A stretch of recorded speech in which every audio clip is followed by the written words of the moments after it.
Welcome to the Local Business Show. Seth Green is a nationally recognized marketer who is the nation's foremost authority on growing local businesses through direct response marketing podcasts, and the only person to be nominated 3 times for the GKIC Dan Kennedy Marketer of the Year Award. Seth will be joined by a capable cohort of co-hosts who are each local business marketing experts in their own right. On the podcast, Seth and his co-hosts brings together small business owners and other local business authorities to share with you their inspiring stories of how they started their local business, how they serve their local business clients, how they grow their local business, and how you can too. And now, here's your host.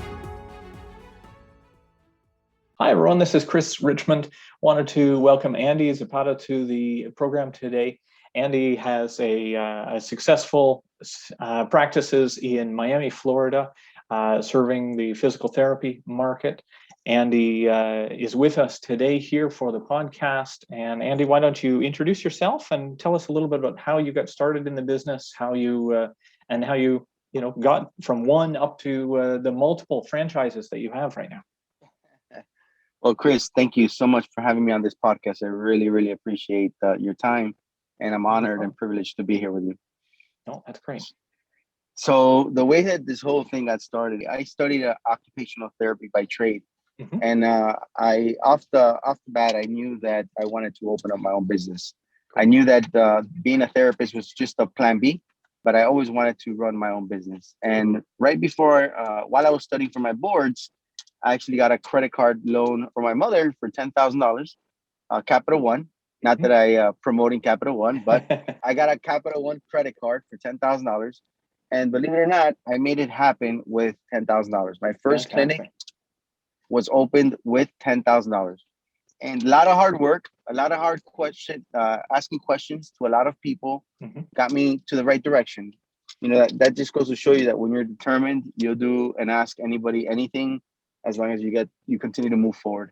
Sure, and that's what we did. Yeah, that's what we did. Fantastic. Good. And then you've been able to leverage that into other businesses, online businesses, if I understand correctly as well. Yeah. So it all started with one clinic back in 2004. And from there, we started just adding ancillary services to the clinic and also parallel services. So we started growing not just vertical, but we started growing horizontal, right? By adding other services that the clinic or the physical therapy can benefit from. Like now at this time, we have MRIs, we have home health company, and we have a franchise where we teach entrepreneurs how to operate their business and how to grow their business. Now, at this point, we have 43 franchises. We are in 2 states. We have over 400 employees, and our company has grown 1,000-fold just because of the franchise system. Fantastic. Great. Well, very good. I really am curious to dig into this a bit more, talk a little bit more now about, how obviously you've been able to manage all of this. You know, so many people, they start out and they could be solopreneurs, so they can have their own business, they can have a small staff, and that just keeps them busy full time. But you've been able to expand further than that. Would you say there's any one success point where you've said yes, by getting a personal assistant or by leveraging, what is it? What has helped you find the time to manage all of these things? Well, Chris, I didn't have language for this before, but now I actually have language. I did this by trial and error, by having an entrepreneur spirit. But there's a book called The E-Myth Revisited, and it talks about working on your business versus in your business. Yes. And, you know, having that, not being the technician in the business. So if you're the technician, if you're the doctor, if you're the therapist, you're always going to be that therapist. You're never going to have that role of being a big CEO. And yeah, you can probably get pretty big, but to take it to the next level where you have hundreds of employees, thousands of employees, and millions of dollars, you have to be able to work on your business and stop being the technician. Work every day hard on hiring technicians that are going to perform the work just like you wanted to, and a lot of training. So you have to essentially create a university for your business, a training and more training and polish and continue to improve your training. Indeed, yeah. You've got to, and I see this approach many, many times where, yes, an owner, yes, is overwhelmed with the day-to-day tasks of a job, and they're not willing or able to trust others and delegate to get where they need to go. And you're right, the training aspect, creating a repeatable process is so key for that successful person to move up and stop trading dollars for hours and actually start building something that they can leverage and move beyond. So that's fantastic. Now, obviously, you've had some great successes, but I'm sure have been some difficulties or some roadblocks in the past as well. Have you always worked by yourself, or do you have a partner that you've been able to partner with, or how have you been able to leverage your time most successfully? How did you make that switch? Yeah, I don't have a partner, but I do have a lot of mergers that I focus on. So when I talk about a merger, and at this point, I'm still 100% owner of my company, Fantastic. but I do have a lot of mergers, and I focus on mergers. What I consider mergers is like when you partner with somebody, not equity partnership, but when you partner with somebody that you provide equal or more benefits to, that are also going to provide you benefit.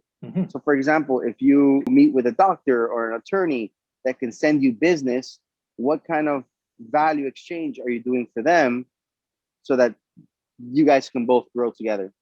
Absolutely. So I've followed that formula my entire life, and I've gotten massive acceleration just by being able to serve others really before serving myself. And that's been key to my success.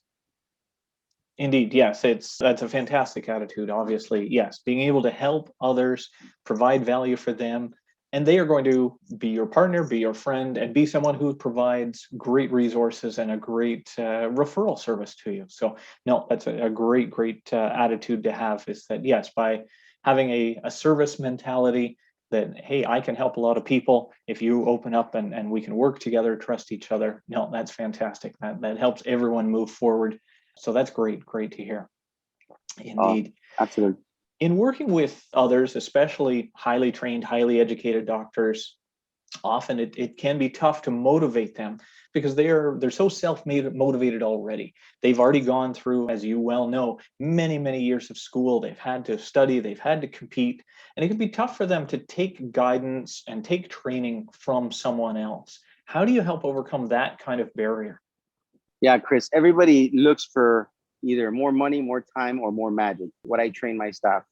And in that, they're also looking for connections, and not just a small connection like, hey, I'm a marketer or I'm a business developer. They're really looking, in my opinion, humans, all of us are looking for more connections with other humans and true connections. So one of the things that I teach my staff is really how to connect with the other individual to provide equal or more value, but also to connect with the person, not just listen to what they're saying, but understand what they're saying, feel their emotions. And when you connect with another human being at that level, then it becomes such a strong relationship. That's part of our success. That's part of what made us successful. I think that's what doctors, attorneys, or any professional or anybody in entrepreneur or non-entrepreneurship, they're just looking for like more connectivity with humanity. Right. Yes. You have to move past a transactional relationship where, hey, I need something from you, you need something from me. Let's make this transaction happen. You need to move past that to, yes, a more understanding, a more caring type of approach of communication. And yeah, being able to train that with doctors or anyone who's motivated, like you say, there's lots of professions, I think goes a long way to making a bit more humanity in our interactions day to day. So, no, that's fantastic. Indeed. One thing you mentioned was, I guess the element of trust in a conversation. And I really want to, I guess, dig into that. I know there's pressure, obviously, for chargeability. You want your doctors to be able to have as much time as they can with people and also listen to them. How do they document that? How do you capture that when you're capturing, notes in a system, in a CRM system or in something? How do you remind the doctors or give them a process to say, slow down, don't just look for the immediate quick response of, yeah, this is what's hurting your knee. Let's talk a little bit more. How do you have a process for that? Is that something that you train on, or is that something that you work one-on-one with people to build that trust and that human relationship? Yeah, so we actually have a course called Influence Mastery that we teach our physical therapists, our doctors, everybody who interacts with patients. And there's what we call a GPS to conversation. And really, there's like 12 indispensable elements that we capture in this formula that we use to connect. And compassion and love, what we call level 5 listening is important, because We don't just listen to a person's words. We're trying to listen to their emotions, to their pauses, to the way that their body language is present at the time of a conversation. And so we focus on all these different aspects to make sure that we understand and we hear what somebody's saying without them saying it, so that we can connect a little bit deeper. Mm-hmm. And that, I mean, there's a couple other parts to the formula that we use. Sure. But the main one is compassion and love, and what I call level 5 listening, to just really understand what they're saying. That will take you halfway through the formula to really feel connected to your patients. No, that's fantastic. That's great. In terms of, you've got obviously your physical locations, and you've also got some online presence as well. What's the next growth step for you? What are you planning, or is there something you can share with our listeners about, what's the sky's the limit, blue sky wish for you? So the blue sky wish, that is funny. We have in our radar to acquire another 57 locations by means of acquisitions. So we are going to be focusing on the state of Florida and Texas. But that's not to say if we find a good location with a good operator in another state, we won't look at it. We'll evaluate state by state, because regulations change state by state, and healthcare changes. And so we want to make sure that we comply with all the rules. So that's why we choose Florida and Texas. We understand them very well. But my big blue sky goal is to have 1,000 physical therapy centers where we're helping millions of patients get better from illness, injury, or pain, right? And some of these pains, I've had them before. I've been in this position many times. I am a patient of my own services. Yeah. And so I know what it feels like. It affects your attitude. It affects your mood. It affects your behavior. It affects your relationships with your loved ones and you're at work. And so having pain, I mean, just a simple back pain can just change your whole mindset on life. And so we're here just to be able to free you from that pain. And my goal is to help 1 million people a year at the same time, like 1 million people every single year would be my goal. And to do that, fantastic. I need to have at least 1,000 locations. Right. Fantastic. Good. Now I have an admission to make. I've been a runner and a triathlete for over 33 years. Love to run, have run, varsity track and competed at a pretty high level. It's not Olympics level like we've got on right now, but, had a great time. And now as I've gotten older, obviously I've slowed down. I do need a bit more recovery time these days as I do my workouts. Would you find, that you're appealing with your marketing that you're after? Are you targeting any one specific person, or people with chronic pain, or long distance athletes like myself that have done, up to Ironman level triathlon? Are there athletes out there that you want to specifically focus on in your targets and your marketing? Yeah, so we have, we focus on different industries. Physical therapy is beautiful because it has like a lot of different industries and a lot of different scope of practices that we can focus on. Sure. But the ones that we focus on are sports injuries. So we focus on a small piece of our business is athletes, but we also focus on workers' comp accidents, Department of Labor injuries. We focus on auto accidents and slip and falls that get fractures and back pain. And we focus on geriatric patients that are, meeting their 65 years old and they're having those body aches and pains that we focus on. But I would love to target or help more sports athletes recover, because sports is, I'm an athlete as well, and I go to physical therapy all the time just to get my body back in tone. And so I know that we can help millions of athletes, and that is one of our ideal avatars. Right. No, that's fantastic. If you had one piece of advice for a young listener right now to say, hey, this is what the rest of your life could look like, but what's preventing them from either seeking physiotherapy or not realizing that physiotherapy is available, what would you like to say to someone in their early 20s that thinks they're invincible? Is there a message that you'd like to share out there for someone to say, yeah, you know what, you can overcome a lot of things and prevent chronic pain by doing what? Yeah, there's a lot of physical therapists that are exercise physiologists as well, and they can really tone your body and teach you the mechanics, the body mechanics needed to perform that sport safely. A lot of Right. athletes think that they can hit a ball, that they can shoot a basket with a basketball, they can run, 2 hours without stretching. And so one of the physical therapist duties is to really train and educate the person on the body mechanics, their limitations, so that they can do it right. For example, CrossFit. Mhm. CrossFit is a sport that a lot of physical therapists are against.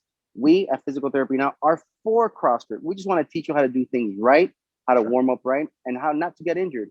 So definitely, if you're somebody who doesn't know what physical therapy is, and by the way, physical therapy is not massage therapy, because a lot of people say, hey, I just want a massage. That is not what we do. Mhm. We train you on how not to get injured. We rehab you after you get injured. If you have a fracture or a ligament damage, we teach you how to recover. We also help people who have been in a wheelchair and need to start walking again because Mhm. of a spinal cord injury. So we go from the basic ankle sprain that we can get you back to normal to a stroke or a spinal surgery. So my recommendation is go to a physical therapist, get familiar with a local physical therapy chain. And accidents are and injuries are inevitable. They happen in every demographic, in every city, in every Mhm. place. And that's why our industry is so strong, because everybody's going to get injured at one point in their life. That's why they And call it an so accident. You don't that's plan why they for call it an accident. it. Exactly. You don't plan for it. You don't go out today and say, "Yeah, I'm going to twist my ankle or I'm going to fall down." No, absolutely not.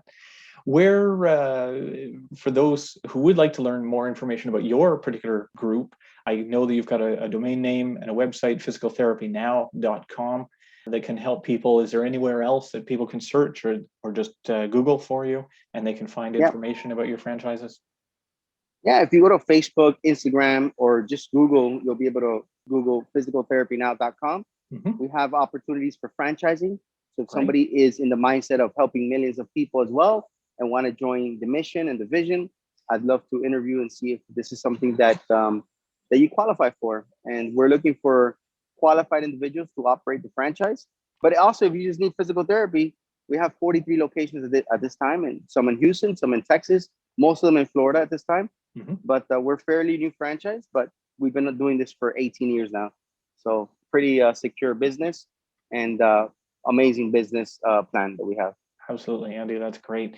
So let's talk just one last thing before we go here, a little bit about your growth plan. You said you have training plans and you have essentially a way of training people. It sounds like not just in the physiotherapy market and not just health practitioners, but it sounds like your training can be used by lots of different people in lots of different instances.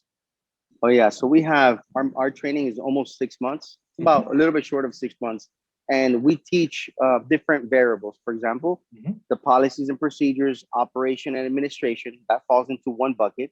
Right. We teach a little bit of clinical, not too much clinical, because we give the physical therapist some autonomy as Hmm. to how to treat that shoulder or that knee. We teach a lot about marketing, Hmm. and inside that marketing is the influence, the process, and the self mastery, what we call like mastering your body, mastering your spirit, mastering your mind, so that Hmm. you can perform at your optimal performance in running this practice. So it's not just a business in a box; Hmm. it's a business in a box plus a we talk about influence, we talk about the process on how to grow. We Right. also talk about the self. So it's a Good. whole almost mind, body, spirit kind of experience when you buy a franchise. Absolutely, absolutely. No, that sounds great because yes, you can't neglect yourself just because you're trying to grow or deal with a bit of stress. Yes, you have to definitely protect yourself, and it sounds like it's the MBA that people need. It's actually applied. We go to school, we learn one particular topic. You don't learn about project management, you don't learn about accounting, you learn a skill as a health practitioner, and you don't learn all of that other business side of things, especially marketing.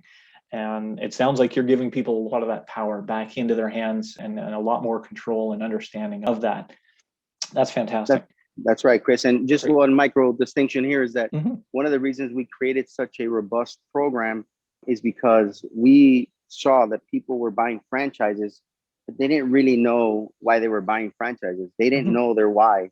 They didn't understand their mission in life. They didn't Hmm. understand why they needed $1 million in the first place. They just knew that they wanted to make money. And so when you create money or success with a end goal, with a fulfillment at the end of the tunnel, they just get much more fulfilled, and the culture becomes a loving, compassionate, group winning culture. Instead of just saying, hey, I own a franchise in physical therapy now, it's like, hey, we're part of an amazing team that's helping millions of people recover. And that's different than just saying, hey, I have a business or I have a franchise. It's just completely different. Yeah, it's not just about the dollars and cents, but it's about the people and having something that's manageable and a lifestyle and an attitude that helps everyone. So that's fantastic. Good. Where can people learn more about that training side of things? Do you have a specific website or something that people can visit to learn more about the franchising side of things in your training? Yeah, it's a little proprietary what we teach. So it's not out in the public, but they can go to physicaltherapynow.com under the franchise tab. And I'll be more than happy to show them a little bit more in depth of what they're expected during the training and what we hold them accountable to. There's a lot of accountability, but it's all in love and care, in expectation of their success, right? Wonderful. Great. Well, Andy, thank you so much for your time today. Again, you're the founder and CEO of the Physical Therapy Now franchise system.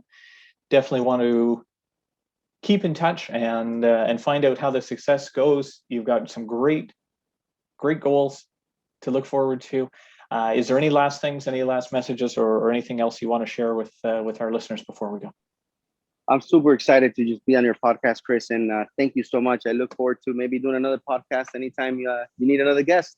Thank you so much. No problem. Fantastic. That would be great. Andy, I'm so pleased that we got a chance to connect. We'll talk again soon. Thanks. Thank you, Chris.